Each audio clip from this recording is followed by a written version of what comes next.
¡Comenzamos!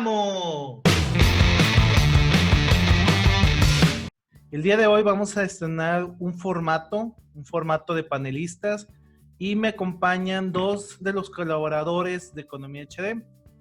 Entonces, vamos a estar platicando sobre la economía mundial, cómo se ha visto afectada por esta pandemia, y desde el Reino Unido nos acompaña Luis Reyes. ¿Cómo estás, Luis?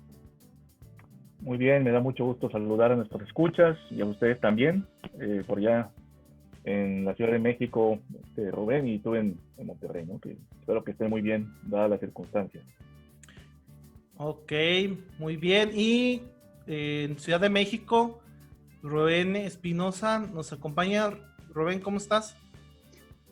Muy bien, Jorge, muchas gracias. Muy buenas tardes, Jorge. Muy buenas tardes, Luis.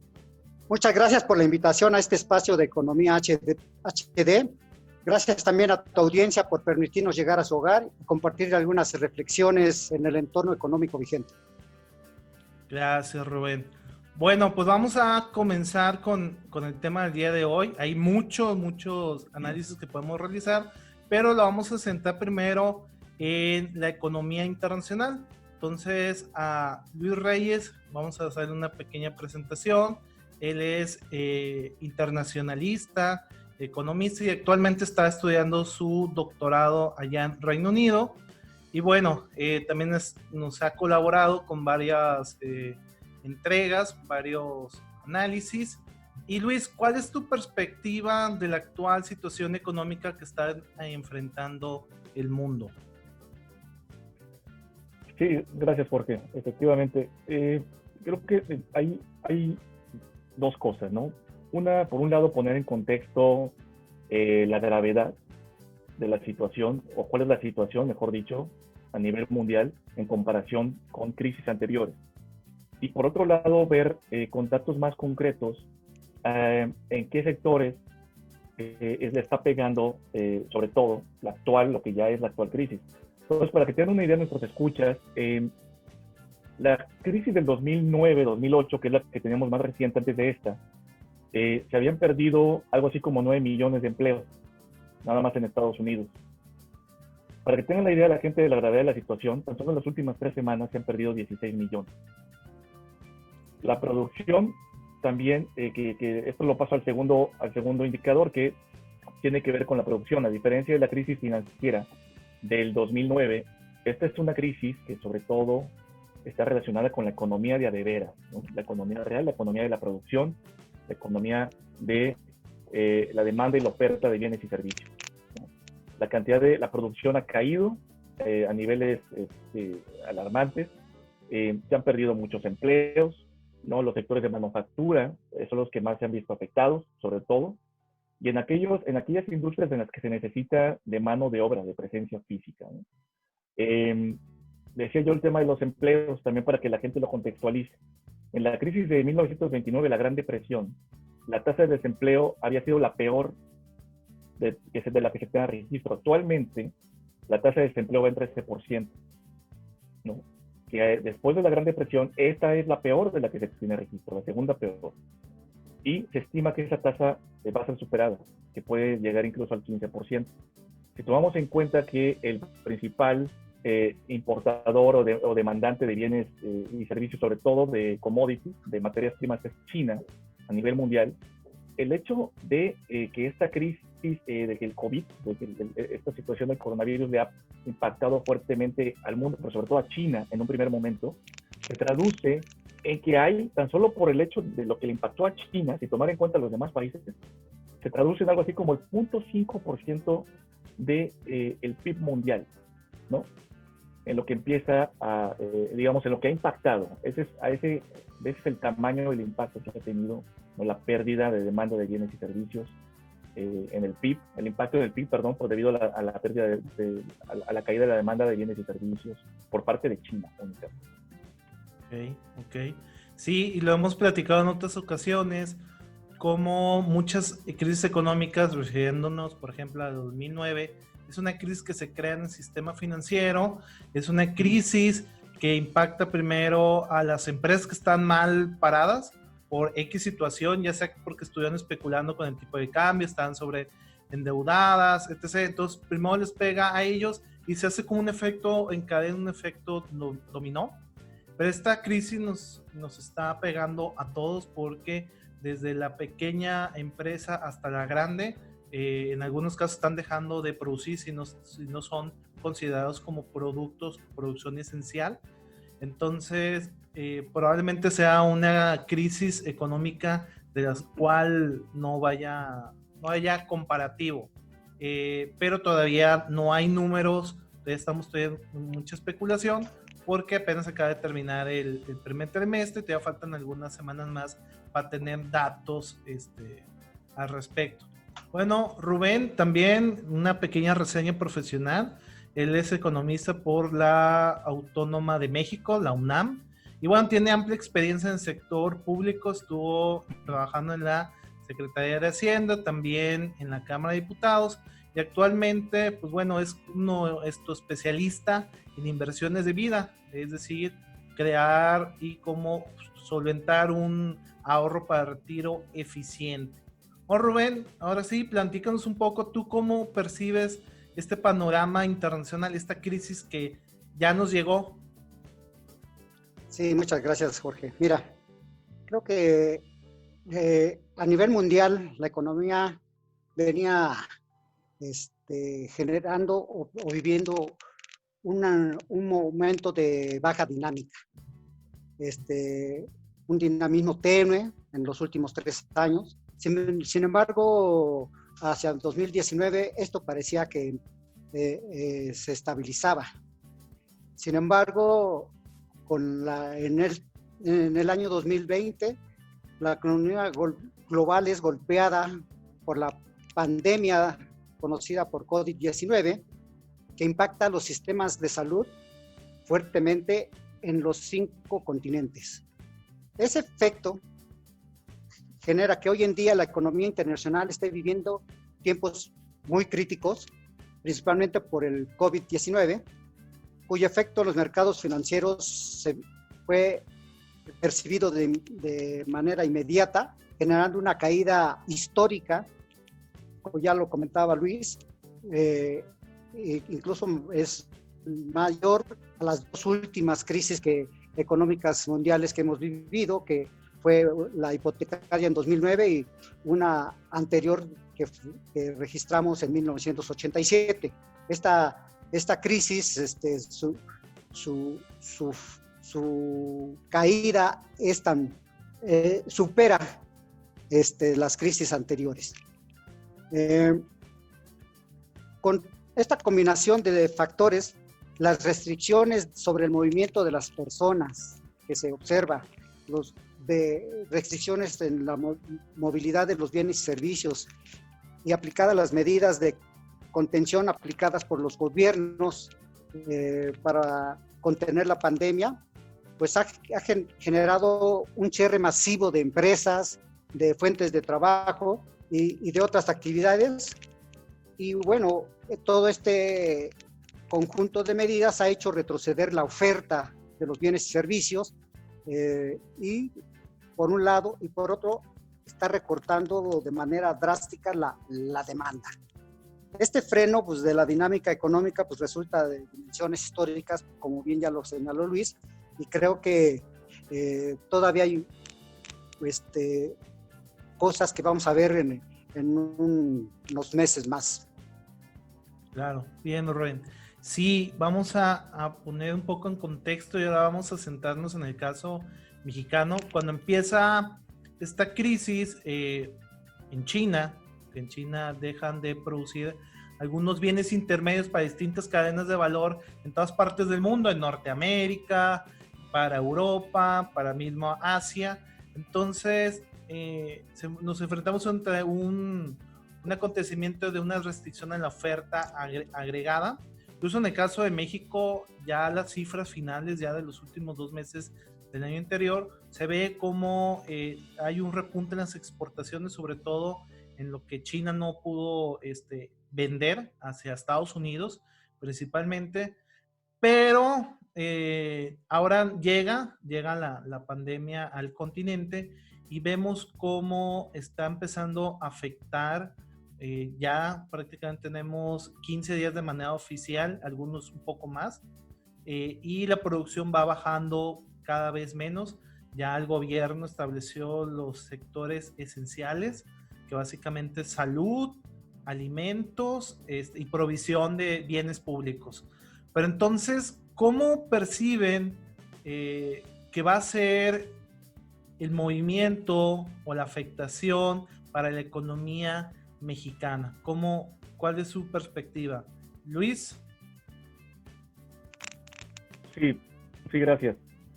Bueno, yo eso creo que a nivel general, si lo vemos en una dimensión nacional, le va a impactar sobre todo en aquellos sectores que en este momento están totalmente detenidos. Pienso, por ejemplo, en las principales fuentes de ingreso en México, pienso en la industria, pienso en el turismo. Por ejemplo, el turismo se ha parado la actividad en el sector turístico en casi un 70%, ¿no? Entonces, son personas, son empresas que dejan de ofrecer servicios, de poder ofertar sus servicios a turistas mexicanos y extranjeros. Y hay estados, sobre todo, que dependen mucho del turismo. Por ejemplo, en el Caribe, ¿no? en la costa del Pacífico, en las playas mexicanas en general y algunas otras zonas del Bajío. También en la industria, por ejemplo, los sectores que no son esenciales, digamos que no son, por ejemplo, comestibles o medicamentos, por ejemplo, o energéticos, pues son productos que no se van a producir primero y segundo, por ende, no se van a vender. Y por lo tanto, van a ser sectores fuertemente impactados. Ejemplo concreto, la industria automotriz. Si de por sí ya venía a la baja la industria automotriz desde antes, podemos esperar que a esa caída anterior, que creo que andaba por el 20%, si mal no recuerdo, se va a acentuar aún más en este momento con la falta de, digamos, de producción y de venta de automóviles, ¿no? Si a eso le agregas que existe la posibilidad de que se interrumpan esas cadenas de valor también, porque a eso, por ejemplo, agreguemos el hecho de que México está integrado en la región de Norteamérica con Estados Unidos y Canadá, y por ende hay una serie de insumos y productos que se comparten mutuamente los países para generar el producto final. En este caso es un automóvil, pero puede ser algo más, ¿no? Si México o Estados Unidos o algún otro país de los tres, por ejemplo, le pone pausa a ese sector o alguno de los otros sectores en los cuales hay esta sinergia en Norteamérica, puedes esperar también una afectación a los tres países en general, porque finalmente funcionamos como cadena de valor. Es lo que yo visualizo, la parte industrial, el sector automotriz va a ser de los más afectados. Si no permiten la venta de cerveza pronto, pues puedes esperar que las cervecerías también, las dos grandes cervecerías van a salir afectadas. Al Grupo Modelo ya le había afectado bastante el solo nombre de Corona, por ejemplo, en su cerveza. Puedes esperar que el sector turístico se va a ver fuertemente impactado. Y en general la industria de ciertos servicios que dependen de la venta diaria de los servicios, ¿no? Ciertos call centers, servicios a lo mejor financieros.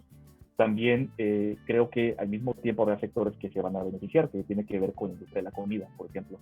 Y no estoy pensando en los restaurantes, estoy pensando, por ejemplo, en las minoristas, los supermercados, que en este momento son de los que más están vendiendo, debido a las circunstancias, ¿no? También, para finalizar, el sector agropecuario, que si bien puede ser que ciertos trabajadores del sector, debido a la naturaleza de su trabajo, que es medio formal e informal o por periodos temporales, se pueden ver afectados. Los datos que hay hasta este momento de las cámaras agropecuarias es que han aumentado las exportaciones a Estados Unidos debido a la emergencia sanitaria, que es muchísimo más grave en este país que en México, ¿no? Entonces es lo que yo creo que ese es más o menos el panorama, es la situación para México. También creo que dependiendo de los sectores será como le vaya a afectar a diferentes estados, de acuerdo a la vocación que tenga cada uno de esos estados. Si estamos hablando de la industria, pues podemos pensar, por ejemplo, en estados como Nuevo León, donde estás tú, Adrián, o en la Ciudad de México, el Valle de México. Si pensamos en el sector turístico, pues pensemos en las playas mexicanas. Ok, sí, y es que hay estimaciones de cuánto va a caer el PIB. Ahorita, digamos que están todavía en el terreno de la especulación. 10% es lo máximo que he visto. Por ahí Banco Bank of America trae 8%, 4% Secretaría de Hacienda. Creo que todavía es pronto para saber cuánto va a ser el impacto numérico, porque todavía hay que esperar cuánto tiempo va a estar restringida la producción y también hasta la venta. Digo, no, en algunos estados se manejó como ley seca, pero bueno, pues sabemos que si no hay producción de un bien, después de un tiempo va a escasear y va a haber ese efecto. Pero creo que es muy pronto, como comenté, muy pronto para saber estimaciones, pero sí para ir viendo efectos de corto plazo y de largo plazo sobre la economía mexicana, que se puede reactivar antes. Rubén, ¿cómo percibes que le va a pegar a la economía en algún sector? ¿O cuál es tu opinión al respecto? Sí, mira, creo que Luis ya comentó muy claro una perspectiva a nivel sector. Yo aquí lo que quisiera comentar es que en efecto la economía mexicana, poner un poco en contexto, la economía mexicana viene de un año 2019 con una baja actividad económica que dio como resultado un 0.1% del PIB, de crecimiento del PIB, lo que es pues realmente prácticamente una contracción de la economía. Entonces, venimos de un año bajo en producción y ahora nos enfrentamos con un año donde la crisis sanitaria del COVID-19 pues nos obliga a hacer un freno en las actividades productivas, a cerrar empresas, a cerrar actividades, a cerrar el gobierno, a cerrar el sector privado, sector social, etcétera. Obviamente el efecto en los diversos sectores pues, es de mucha alta impacto, porque nadie se salva de esto, ¿no? Lo que tú comentabas es cierto, los expertos estiman ahora para 2020, son estimaciones, pero estiman una contracción entre el 11 y el 12% del PIB para 2020. Eso nos da pues, alguna dimensión de qué estamos hablando. Estaba revisando hoy en la mañana las noticias de cómo va el manejo de la pandemia. Afortunadamente para México las cosas no están siendo tan drásticas, pues creo que la respuesta del gobierno, la respuesta de la sociedad ha estado dentro de los márgenes que se está sugiriendo para poder paliar los efectos de la pandemia, pero eso obviamente que el daño económico ahí está, porque es un frenón fuera de historia, ¿no? Nunca lo habíamos visto. Entonces eso pues, nos afecta a todos. De hecho, estábamos todos aquí ya en casita, todas las gentes, además de lo que comentaba Luis, es muy importante, no solamente el frenón, sino la cantidad de gente que se queda sin recibir ingresos, que son fundamentales para poder comprar los bienes y servicios que está ahí en el mercado, y sin esos recursos, pues obviamente que no va a haber una demanda de esos productos, y obviamente la producción de la economía mexicana pues se va a ver afectada.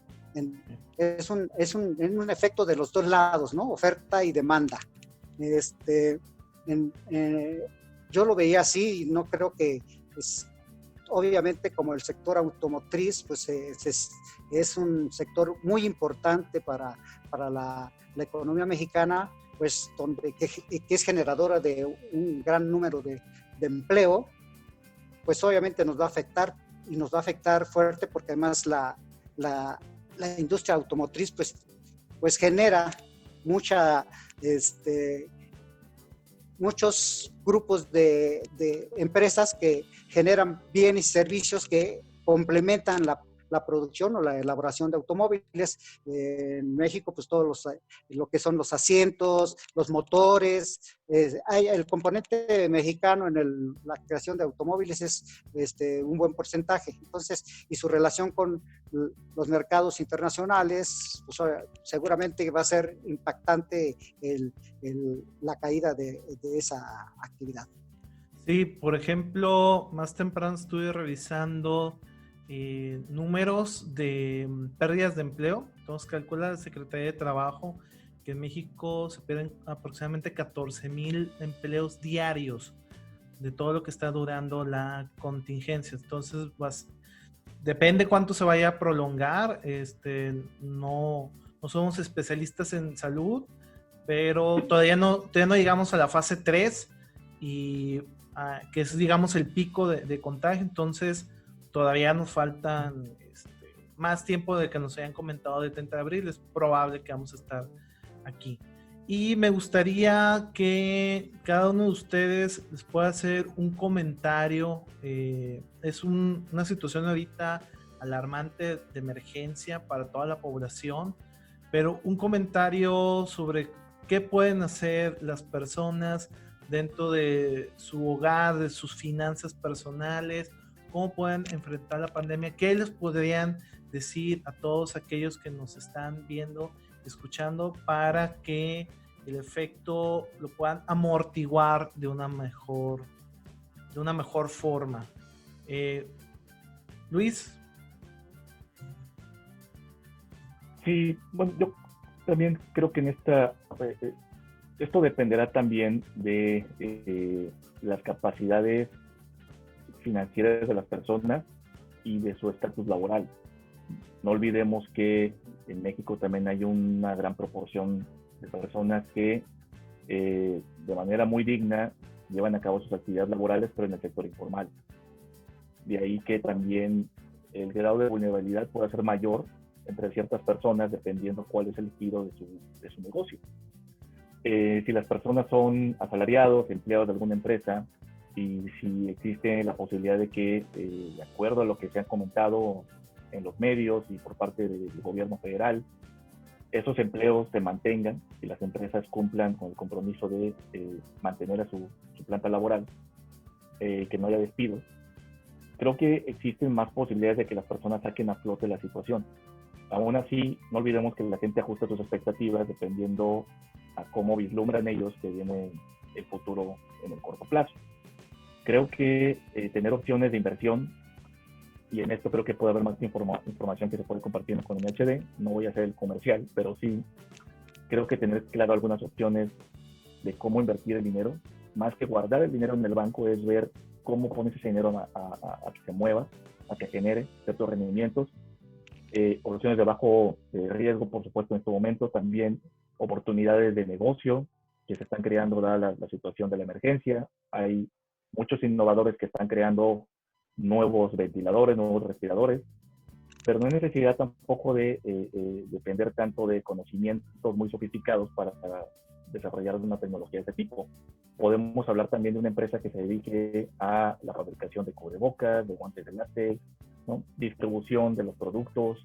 Pensemos también en todos aquellos que se dedican y que si lo piensan puede ser hasta cierto punto de vista una oportunidad para transitar del sector informal a la formalización, que es, el ejemplo que quiero dar es el de los repartidores, servicio a domicilio, o cualquier cosa que en estos tiempos también se necesitan, ¿no? Hay oportunidades que se pueden aprovechar si se pone atención, ¿no?, a lo que está sucediendo, a la par de cuidar mucho los recursos financieros, invertirlos. Si el grado de vulnerabilidad es mayor, hay opciones que entiendo que el gobierno federal va a estar ofreciendo, algunos montos que creo que oscilan en los 25,000 pesos por mes para las microempresas y para personas que en los hechos también viven de la economía formal, que tienen el puesto de tacos, no sé, o a lo mejor algún negocito que aunque esté establecido formalmente en un lugar, no paga impuestos, no sé.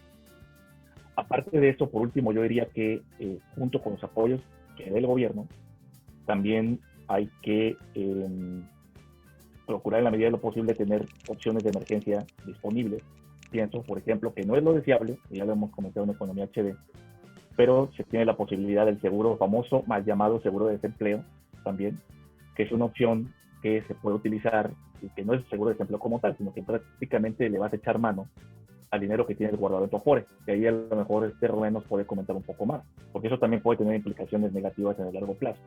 Pero como último, digamos, un recurso como último recurso, pues es una posibilidad, ¿no? Entonces yo creo que esas son las ideas, ver oportunidades de negocio, cuidar el dinero, invertirlo y tener opciones de emergencia en caso de que sea necesario, ¿no? Nada más termino diciendo que esto es aún más importante tomando en cuenta que las predicciones en el corto plazo son que para México, al margen de lo que ya dijiste de los empleos, por cada mes que dure la emergencia sanitaria, la OFDE estima que le va a impactar en un 2%, una caída del 2% al PIB por cada mes que dure la emergencia sanitaria. Y eso se va sumando, 2% por mes. Entonces, si son 2 meses, es 4% y así sucesivamente. Ok.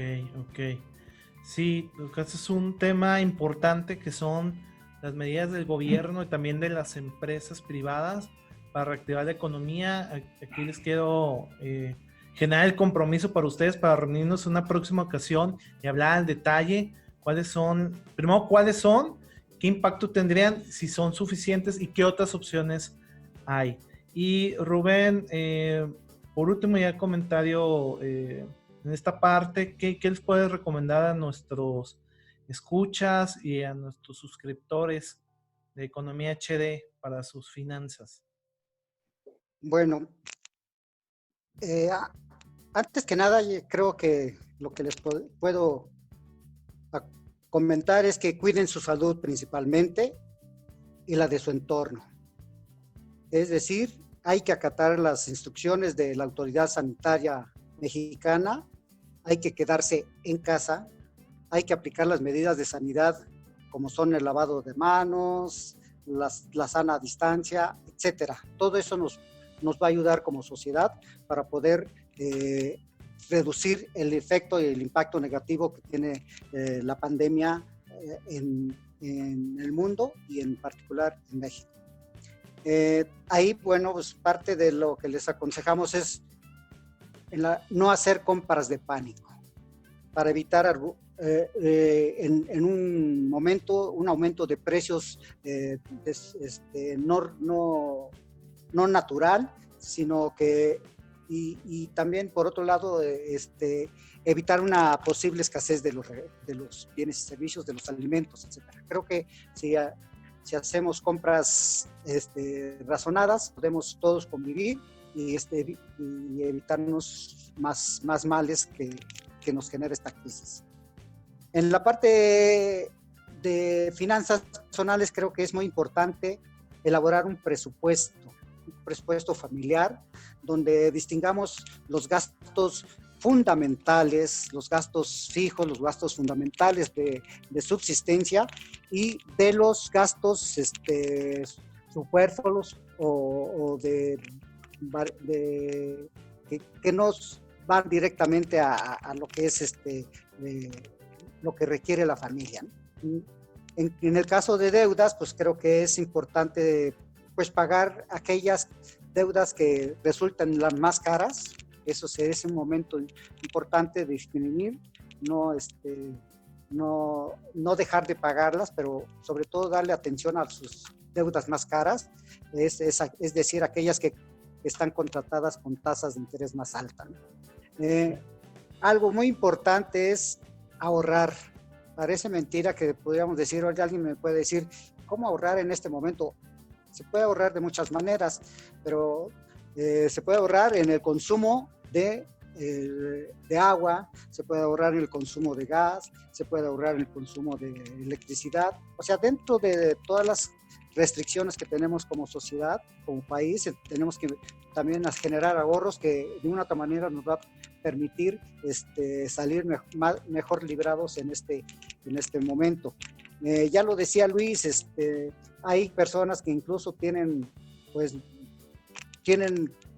características económicas distintas. Hay quienes también de repente la volatilidad que ha mostrado el mercado financiero, pues entonces yo lo que les recomendaría sean cautos, no hagan compras de pánico, no hagan, no saquen su dinero si los tienen invertido en instrumentos de largo plazo.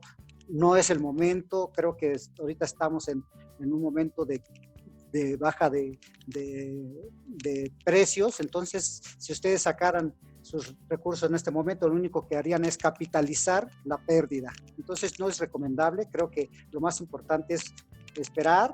Esto, como lo platicaba bien Luis, es un ciclo que las economías van dando a lo largo del tiempo y esperamos que próximamente esto se empiece a mejorar.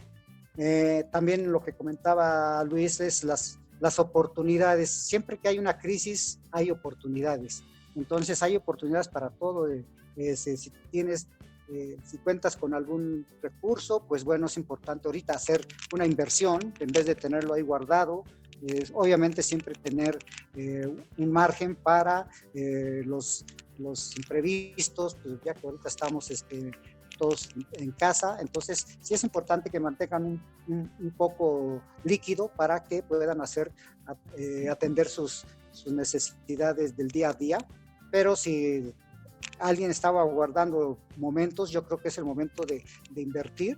Ahorita se está comprando, comprarían en un mercado deprimido a precios bajos, que posteriormente se capitalizaría en el momento en que los mercados vuelvan a recuperar sus niveles.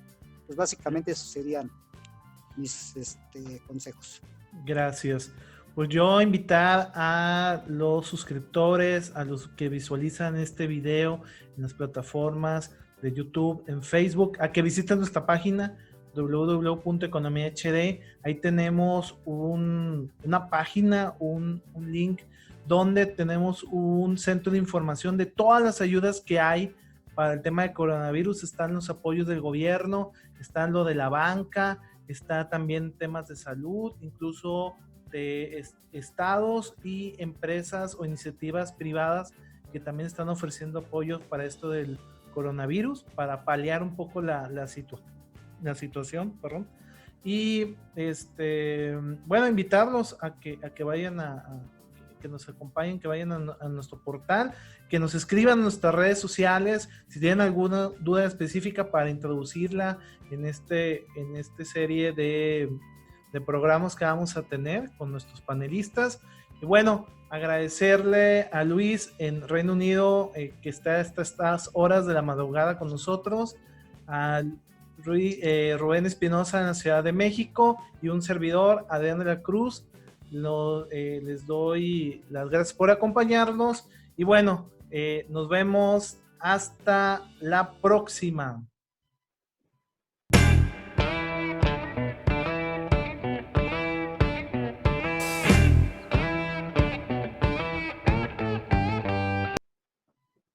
Hasta luego.